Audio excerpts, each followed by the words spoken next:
Hey everyone, welcome to today's Explainer. We've got a seriously startling geopolitical shift to unpack right now in Europe. For decades, there was this one specific weapon that was pretty much universally condemned. It was stigmatized and flat out outlawed by the vast majority of the Western world. But today, that internationally banned weapon is actually making a major comeback. Yep, we're talking about the return of the anti-personnel landmine. So, why exactly are modern democracies suddenly reversing course on a weapon literally designed to be indiscriminate? Let's dive in and find out.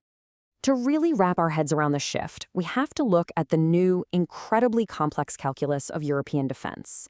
The view on the ground right now? It's one of harsh, strict pragmatism. Listen to how one Finnish reservist put it. They called it a nasty, evil weapon, but added that, right now, it's just one more tool in a toolbox. And what exactly reorganized that toolbox? Well, the Russian invasion of Ukraine.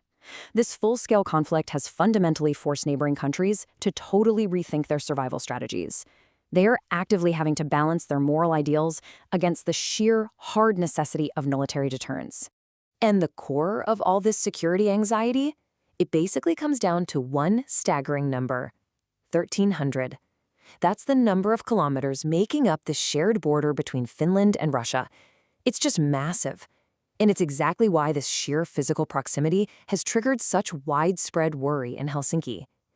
Now, Finnish military strategy has always maintained a conscription system, to prepare for conventional, large-scale ground wars. And when you're dealing with a border this long, military planners argue that landmines are just an incredibly cost-effective way to protect their flanks and severely slow down any invading force. But here's the catch. Actually deploying these mines means tearing up decades of established international agreements, specifically the 1997 Ottawa Treaty. The rules of this treaty are super straightforward. If you sign it, it strictly prohibits the use, the stockpiling, and even the training associated with anti-personnel landmines. Finland actually joined this treaty back in 2012.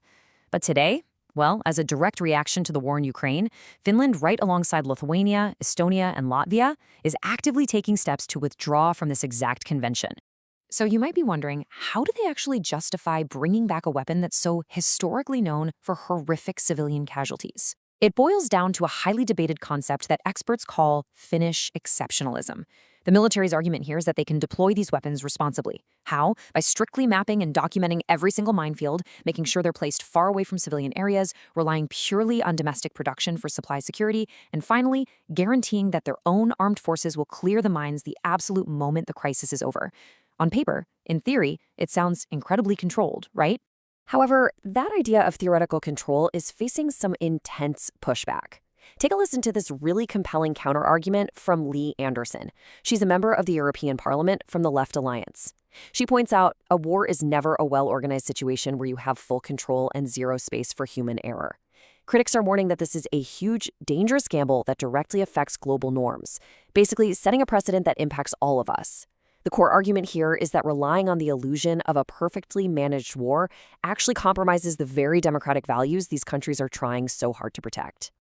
To truly grasp what that gamble looks like in real life, we need to step away from the geopolitical theory happening in Northern Europe for a moment. We need to look at the permanent, devastating human reality on the ground. We have to look at Bosnia, more than 30 years after the start of its war back in 1992. 170,000. That is the estimated number of landmines still buried in the ground across nearly 800 kilometers of Bosnian territory today. Think about that. Decades after the peace treaties were signed, the war is somehow still claiming victims. Since the conflict officially ended, there have been 1,700 post-war landmine victims in Bosnia, with over 600 of those people tragically losing their lives. It's a staggering statistic that brilliantly and terribly illustrates how a landmine's lifespan far, far outlasts the political conflict it was ever planted for. And we have to remember that behind those massive statistics are individual human lives. Take a man named Zoran Jesic. Back in 1992, Zoran was just 19 years old when he was drafted into the war. Like so many young soldiers, he fully expected the artillery, the gunfire, the visible combat. But as he was just walking down a narrow dirt road through this totally silent forest, the invisible enemy struck. Recounting the experience, he said, "I was transferred to another dimension." He described a huge boom, and at first, actually no pain at all, just complete and utter shock. But what makes Zoran's harrowing story even more terrifying is what happened next. For a full hour, he lay there bleeding, forced to use his own belt as a makeshift tourniquet. Why an hour?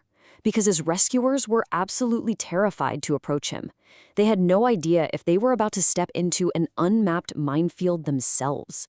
The reality of what hit Zoran brings us to the brutal mechanics of how these devices actually work. A fragmentation mine is typically triggered by just a simple tripwire or a little bit of foot pressure. Once triggered, it instantly explodes, shooting deadly shrapnel in all directions. It just does not possess the ability to differentiate. It literally cannot tell if the foot applying that pressure belongs to an enemy soldier, a local civilian, a kid playing, or just a passing animal. It is completely, ruthlessly indiscriminate. Which brings us to a fascinating yet completely terrifying contradiction. Remember Finland's plan earlier? The one about carefully mapping and documenting their minefields? Well, history has shown us what experts call the myth of the map. You can absolutely draw perfect little grids on military paper, but you simply cannot control the chaotic forces of nature over time. The really terrifying truth is that minefields literally move.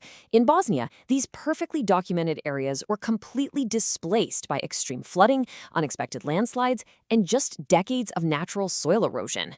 The environment literally washes these explosive devices into entirely new, unknown, and totally unmapped areas. And this right here is exactly why those 1,700 post-war casualties occurred, because the Earth itself moved the danger directly into civilian pathways. So how do you even fight an invisible enemy that moves? Well, you have to rely on a totally different kind of detection. Right now, on the outskirts of Sarajevo, proactive mitigation efforts are underway at a training center run by a Norwegian aid organization. And what they are doing is incredible. They're utilizing one of the most sophisticated biological sensors on the planet to clear these deadly remnants of war. They use Belgian shepherds, specifically the Malinois breed, which are known for being just incredibly hardworking, and put them through this rigorous, intense three-step training process. Step 1 is puppy socialization, basically getting them used to all sorts of chaotic sounds and human smells. Step 2 taps right into their natural instincts. They use food to train the dogs to keep their noses strictly glued to the ground, moving in a specific direction. And finally, Step 3 involves this mechanical carousel setup, where the dogs are trained to identify the exact chemical sense of explosives, like TNT and C4, even when there are tons of distracting background smells. Once these 69 dogs complete their incredibly rigorous training, their skills are deployed not just locally in Bosnia, but globally. In fact, 6 of these highly trained dogs from Sarajevo are packing up for a very specific destination right now, Ukraine.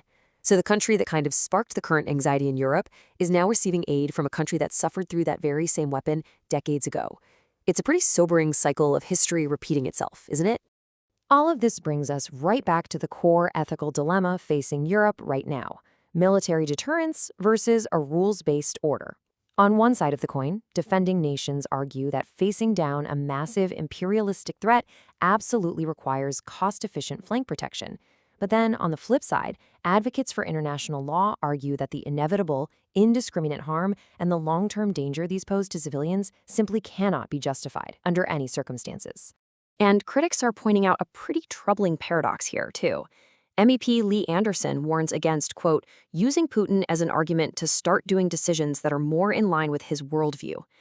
The major concern here is that if a democracy sacrifices its humanitarian rules just to fight off an aggressor, it seriously risks eroding the exact moral foundation it is trying so hard to defend in the first place. But ultimately, this isn't just about high-level geopolitics or military strategy.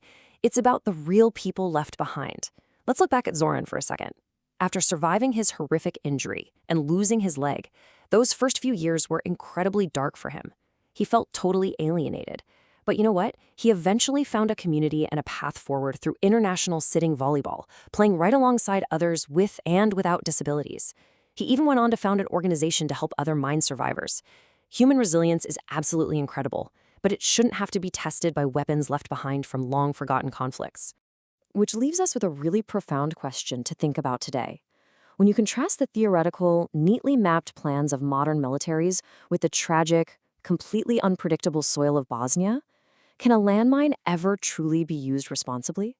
Is the brutal pragmatism of border defense really worth the risk of a permanent human cost? It's a massive debate that is actively reshaping global security right now. Thank you so much for joining me on this explainer, and keep questioning the world around you.